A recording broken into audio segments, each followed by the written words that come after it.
soif du Saint-Esprit. Dès que j'entendais le nom de Dieu, le Saint-Esprit dans le passé, je ne pensais qu'aux miracles et aux gens qui tombaient ou criaient dans les églises et se mettaient à dire des choses bizarres que personne ne comprenait, y compris eux-mêmes. Aujourd'hui, je désire être rempli du Saint-Esprit pour tous ses attributs, mais pour deux choses en particulier.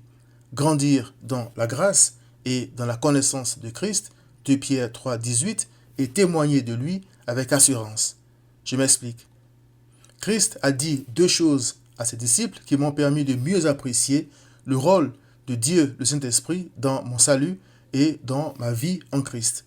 Christ a dit, « Quand le Consolateur sera venu, l'Esprit de vérité, il vous conduira dans toute la vérité, car il ne parlera pas de lui-même, mais il dira tout ce qu'il aura entendu, et il vous annoncera les choses à venir, c'est-à-dire concernant Christ. » Jean 16, verset 13.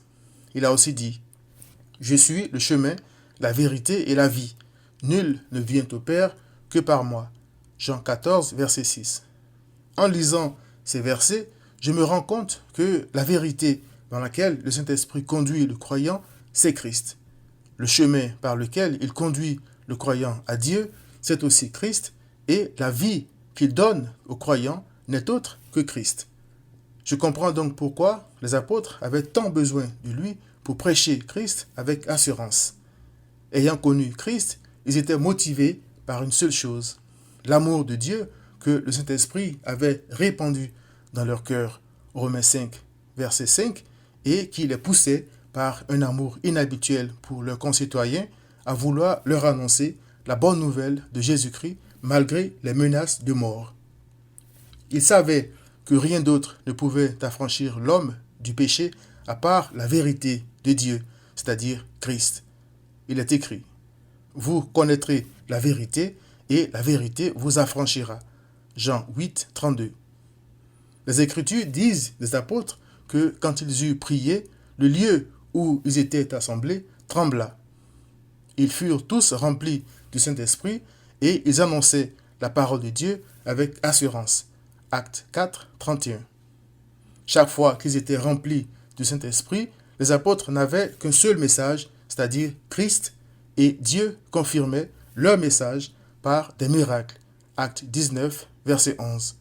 Il est écrit, « Les apôtres rendaient avec beaucoup de force témoignage de la résurrection du Seigneur Jésus. » Acte 4, 33. Pourquoi?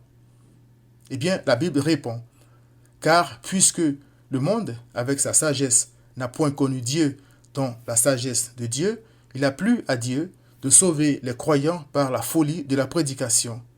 Les Juifs demandent des miracles et les Grecs cherchent la sagesse. Nous, c'est-à-dire les disciples du Christ, nous prêchons Christ crucifié, puissance de Dieu et sagesse de Dieu pour ceux qui sont appelés.